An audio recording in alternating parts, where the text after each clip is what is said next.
Horror कहानियाँ TV.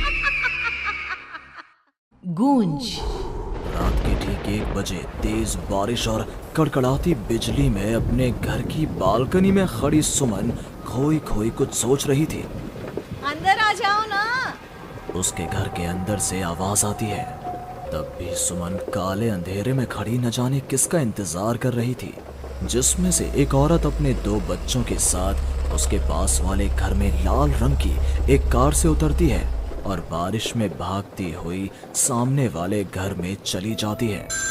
Hello, कौन? मेरा कुछ सामान तुम्हारे पास है, लौटाओगी नहीं? आपका क्या सामान? कौन है आप? और मैं तो इस घर में कुछ सेकंड्स पहले ही आई हूँ। आपको यहाँ का नंबर कैसे पता चला? मम्मी, हो सकता है कि जो फैमिली यहाँ पहले रहती हो ये कॉल उनके लिए हो। नहीं नहीं, ऐसा नहीं है। बाहर कड़कड़ाती बिजली एक अनजान आदमी के फोन ने नेहा को डरा दिया था। वो फौरन कॉल रख देती है। चलो बच्चों, कमरे में चलते हैं, मैं तुम्हें सुला देती हूँ। पर यहाँ इतने अंधेरे में तो कुछ भी नहीं दिख रहा। मम्मी, फ्लैश लाइट ऑन करो ना।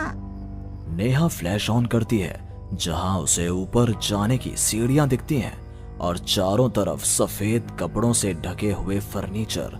तभी नेहा की 3 साल की बेटी उससे कहती है, मम्मा घोस्ट। नो माय लव, ये तो वाइट क्लोथ्स हैं। चलो ऊपर, मम्मा आपको स्टोरी सुनाएगी। सुननी है ना? चलो चलो चलो। नेहा स्ट्रॉबेरी को गोद में उठाती है और रोहन के साथ सीढ़ियां चढ़ना शुरू करती है। एक एक कदम उसे ऐसा एहसास हो रहा था मानो वो सीढ़ियों पर नहीं दलदल में कदम रख रही हो। ये मेरे पैर सीढ़ियों में धंस क्यों रहे हैं? बहुत देर चलने के बाद सीढ़ियां खत्म होती हैं।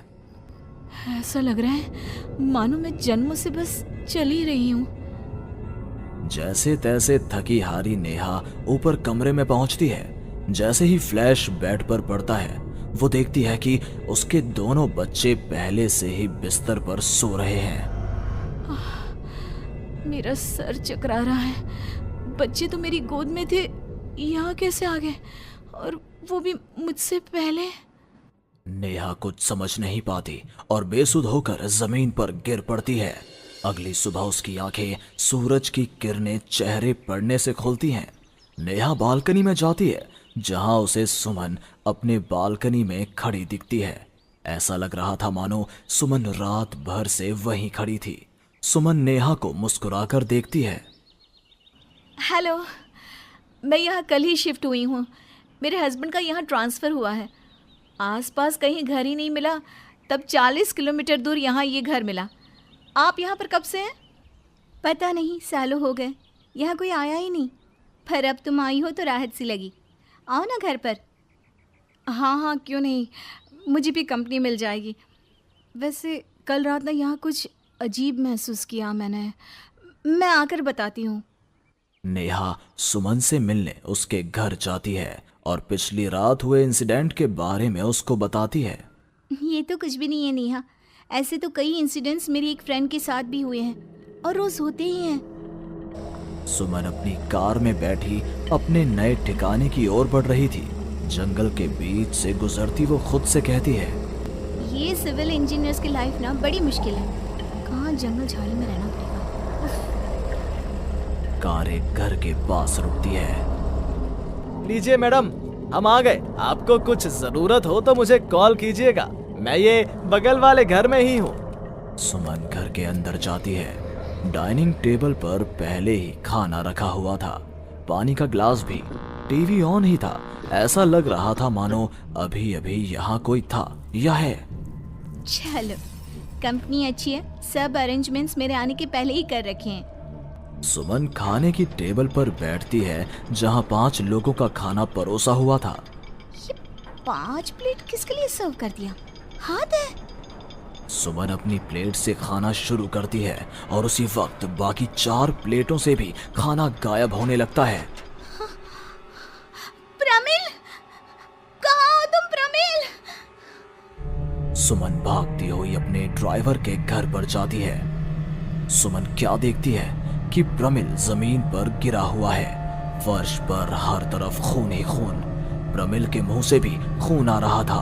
वो कराहता हुआ कहता है, मैम, यहाँ रूहें रहती हैं, ये आपको भी नहीं छोड़ेंगी। ये कहते कहते ही प्रमिल दम तोड़ देता है और सुबह के 11 बजे अचानक ही अंधेरा छा जाता है। चारों तरफ से अजीबोगरीब आवाजें आने लग जाती हैं। मम्मी, आई, अरे कोई खाना देगा क्या मुझे?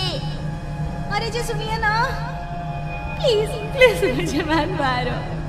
पापा बचाओ, ये लोग कौन है? सुमन अपने दोनों हाथों से अपने कान को बंद कर लेती है और जोर जोर से चीखती है। अचानक एक सन्नाटा चारों ओर फैल जाता है। सुमन प्रमिल के घर से बाहर निकलती है। चारों ओर घुप अंधेरा, वो भी कुछ देख नहीं पाती और वापस अपने घर की ओर लौट आती है। इससे अच्छी तो मौत होती, ये मैं कहाँ फंस गई। मम्मा गोदी। अरे सुमन, क्या मरने वरने की बात करती रहती हो? जाओ मेरे लिए चाय बनाओ। ये कौन बोल रहा है? तभी अचानक से घर की लाइट्स ऑन हो जाती हैं। सुमन देखती है कि वो किचन में है। उसके ठीक बगल में एक औरत, जिसके बाल उसके चेहरे की ओर थे, गैस के फ्लेम में अपने दोनों हाथों को पका रही थी। तुम कौन हो? कौन हो तुम? और यहाँ क्या कर रही हो? इनको बहुत पसंद है मेरे हाथों का खाना, तो मैं भी चखवा दूं क्या? कर्कश आवाज में ये कहती हुई वो औरत झट से सुमन के हाथों को आग में डाल देती है। सुमन चीखती रहती है, पर वो औरत उसके हाथों को नहीं छोड़ती। तुम्हारे पेट में एक बच्चा है ना, सूंघ लिया मैंने। और औरत ये कहती सुमन के पेट पर हाथ फेरने लग जाती है और उसके पेट में हाथ डालकर मांस का टुकड़ा बाहर निकाल कर खा लेती है। मेरा बच्चा। ये तो कुछ भी नहीं, उधर देखो। वो औरत दीवार की तरफ इशारा करती है। दीवार पर खून के ऐसे धब्बे थे मानो नवजात शिशुओं को उसी दीवार पर पटक पटक कर मार दिया गया हो। तभी वहां लगभग 5 साल का एक बच्चा आता है। उसका शरीर पूरा सफेद और आंखें काली थी। माँ, भूख लगी है। वो औरत अपने आग में सेके हुए हाथ को वहीं पास में पड़े चाकू से काटकर बच्चे को खाने को दे देती है। सुमन तो समझो अब मर ही चुकी थी। इतना कुछ देखने के बाद कौन ही जिंदा रह सकता था। अब उसका शरीर भी गवाही दे रहा था। एक कदम भी चलना मुश्किल था। वो दीवार को पकड़ पकड़ कर बाहर हॉल में आती है, जहां डाइनिंग टेबल पर 5 लोगों को बैठा देखती है। बिना सर का एक आदमी टेबल पर अपने बीवी और 3 बच्चों के साथ बैठा था। सभी सुमन की ओर देखते हैं। मम्मी, तुम मेरी मम्मी बनोगी। यहाँ हमारी जैसे बहुत से लोग रहते हैं, बहुत सारे। फिर उस लड़की का क्या हुआ? वो अब जिंदा है? हाँ, उन लोगों को एक जिंदा इंसान भी चाहिए था, जिसे वो रूहें रोज मारे, रोज। पता नहीं कितनी ही रूहें हैं, आज भी 1-2 तो दिखी जाती हैं। वो लड़की तो बस निकलने का राह ढूंढ रही है, पर वो निकलेगी कैसे? क्या कोई तरीका है? हाँ, किसी और को उन रूहों के हवाले कर देना, यही एकमात्र रास्ता है। तो उसने किसे उन आत्माओं के हवाले किया? किया नहीं, अब करेगी।